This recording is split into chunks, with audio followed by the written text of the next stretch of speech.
All right, RPG Day 2022, Day 31, the last question. When did you first take part in RPG a Day? Well, that's easy. It's this year. I read about it actually in spring 2022 and about the previous year, and kind of learned about it through some various videos of RuneSlinger on YouTube, and I wanted to do it. So I put it in my calendar, 2022, I wanted to participate, and so it was really fun. I look forward to doing it again next year. And one thing I wanted to do for this video is the Anecdote Alternative. Roll a d8 plus 1 and tag friends and tell a gaming story about them. And I thought it would be fun to do. I have this Dungeon Delvers Guild dice tray and this d8 by Hero Cosplay Dice. You should go check her out. But I rolled a 5 plus 1. So I'm going to go on our Discord, and I'm going to kind of see who jumps out at me. So, Dieter. I have a story about Dieter. We were playing, I was going to say Rise of the Rune Lords, but it was actually Fall of Whitecliff, which is Pathfinder. It was a game that I was running for a while, and his character was a swashbuckler, of course. The party was stuck in the Castle Whitecliff. Here's a picture of Avery. She's a Air Ganassi swashbuckler in Pathfinder. And so the party was moving about through the courtyard, trying to find a way out. The guards had been alerted to their presence, and so they were like trying to all converge in on the group. And Avery got separated, climbed up, moved up the stairs to the battlements and just started tanking all these guards. Cleared a watchtower, went through and just started massacring all the guards, and wound up regrouping with the others before they got hauled up into the keep. And at that point, Mackenzie's character got executed because she had gotten stuck outside, and the guards were able to catch them. So it's like, come out or your friend dies, and the party didn't come out. So they executed the poor monk. So that's the story about Dieter. I see Eric on here. I would be remiss if I did not tell a story about Sajetta. Sajetta is the centaur ranger, the dragon hunter, dragon slayer. But one of the first times that he kind of interacted, he came down from the mountains from his village to help clear out a town, Stonehill, which was about to be attacked by just this huge horde of undead. And it was there he met Mackenzie's character Pan and Becca's character Naru for the first time. And there's and I think another character there. I think it was Nate's barbarian. I'm trying to remember what his name was. But Sajetta was a little... he would only refer to people who were not centaurs as two legs until he really kind of got to know them. Eventually he knew Naru and he knew Pan and eventually Tabby and a couple others. But he would always call them two legs. And in one of the sequel adventures where they were kind of formed up adventuring party, they went to more of an island town to go on this mermaid's errand. And as they were kind of getting briefed, Sajetta was all confused, like, what's a mermaid? And Naru leans over, it's like, it's a no legs. And it was just really funny. So that was a great moment with Sajetta. And I see Fox on here. Fox Michael is, I guess, Fox Prince Kuji, also known as Michael in the Discord. And what's a good story about Fox? In Quantum Black, in Team Corvidae, the party. This is a modern day setting, kind of with add in magic and Cthulhu inspired, like H.P. Lovecraft and aliens and stuff. But the group was going into Kansas because of a bunch of strange weather caused by kind of a magical convergence, and then there was this cult that was trying to take advantage of the the heightened presence of magic to do a summoning. And so if there's like tornadoes all starting to drop down and high winds, they get up to this farmhouse where inside the barn in a tunnel system, there's this cult going on. And so Fox is playing his kind of military technician, so kind of combat soldier, but also like mechanic character Amber. And so the group all goes down into the tunnels, clears out the cult. It gets pretty bad. A grenade goes off and almost hurts Jess in the group. But as they're kind of going up and they've kind of saved the day, they come back to the surface and are about to get ready to head back to the drop plane to take off. And then Amber kind of like sits up all of a sudden and is like, wait a second, we had a pickup truck out there and we had captured some of the guards. And they look around and the pickup truck's just gone. And they had left the pickup truck with the captive guard in the back who's all tied up. And they got sucked up into one of the tornadoes. And it's just like, oops. And that was a really funny moment. So that's Fox. Let's see who else is on here. Alex. Alex was playing. We were in a dungeon together, and Alex is playing Glennon, who's a they/them, very strong, important wizard. And I believe I was playing Felix, and then there were a couple other people there too. And we were fighting this dragon as kind of like the boss battle. We had gotten into the room, and it got to a point where we were fighting the dragon. And for whatever reason, I remember Glennon was kind of getting up close to it, and he tried to melee the dragon, if I remember correctly.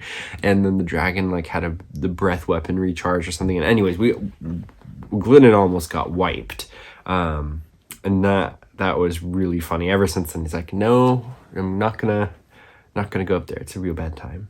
And he will not melee in combat hardly anymore. But in this other game, which we played recently, Glennon has a broom of flying, so he's really fast. And so we were going through this pyramid dungeon, and Glennon proceeds to just dash, and I think I was allowed to double dash in there. So, I know. No, I don't think so. But even dashing with the broom of flying, it's like really fast.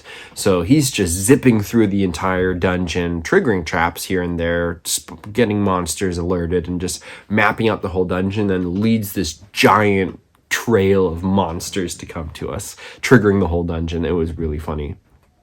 Glennon is an awesome character. In the beginning, I remember he was like pretty brand new, and Glennon would always open books or read books that were cursed, or something to do with books would cause him a lot of physical damage. So in one of my games, he tried to do like a mind connection with some sort of unknown entity. It turned out to be like a Cthulhu-y monster, and I think that's one with Morthos that he had like brought into this dungeon. And so connecting to this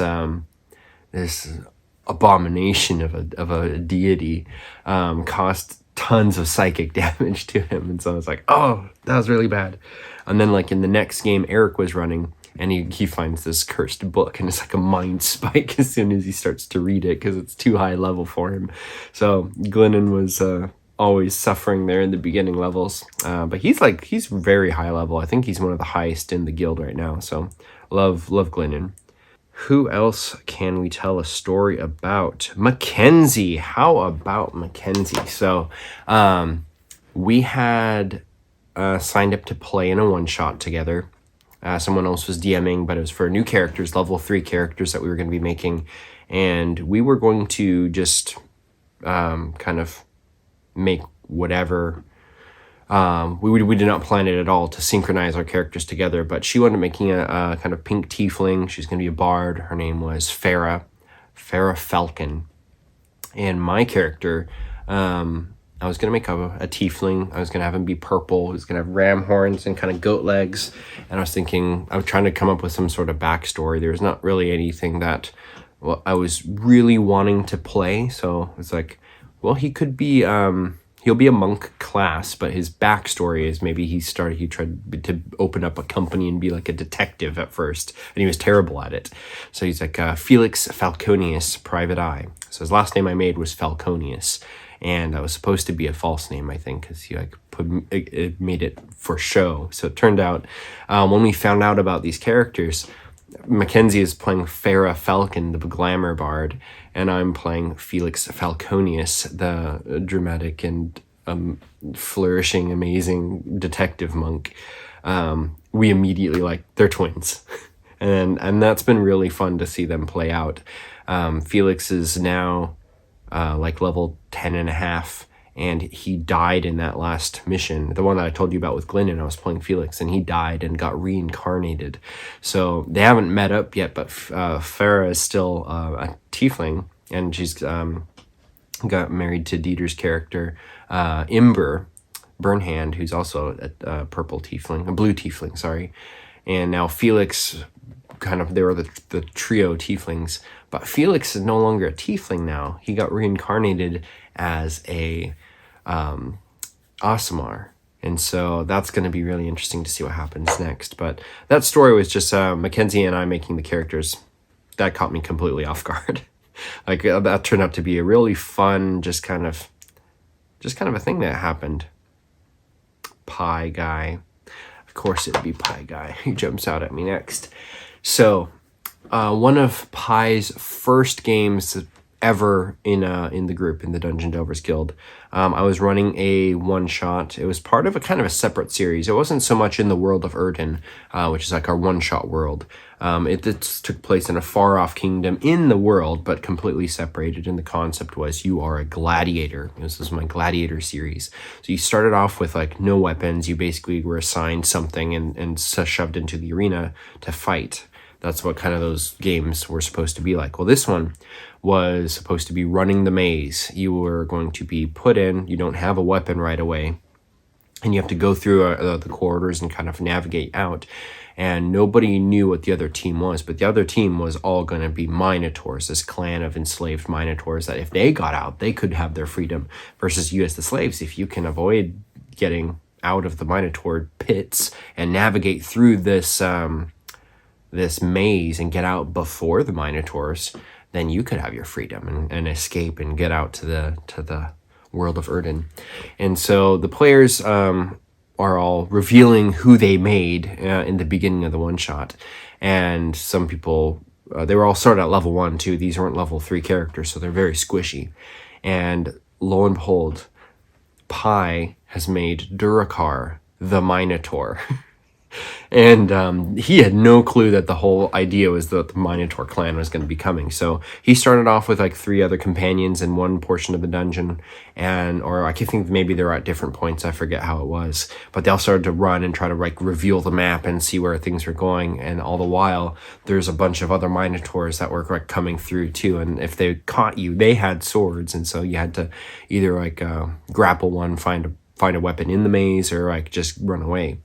First thing that Pi does is he encounters one of these Minotaurs, and he rolls a diplomacy or bluff check or something like that, and runs up to the Minotaur and just they're friends all of a sudden because they're both Minotaurs. They don't know. The other guy doesn't know any different, and so they start going together and proceeding to clear the dungeon with Durakar assembling all this Minotaur clan and hunting the other 3 players. It was really funny. It was a TPK except for Durakar, and the Minotaurs escaped and got their freedom, and thus Durakar made it to the DDG. So I believe that was all the stories, but I just thought it'd be fun to talk about some of those. Yeah, there's a lot of fun stories, but got to join up and play and be part of them. We will see you all next year for RPG Day 2023.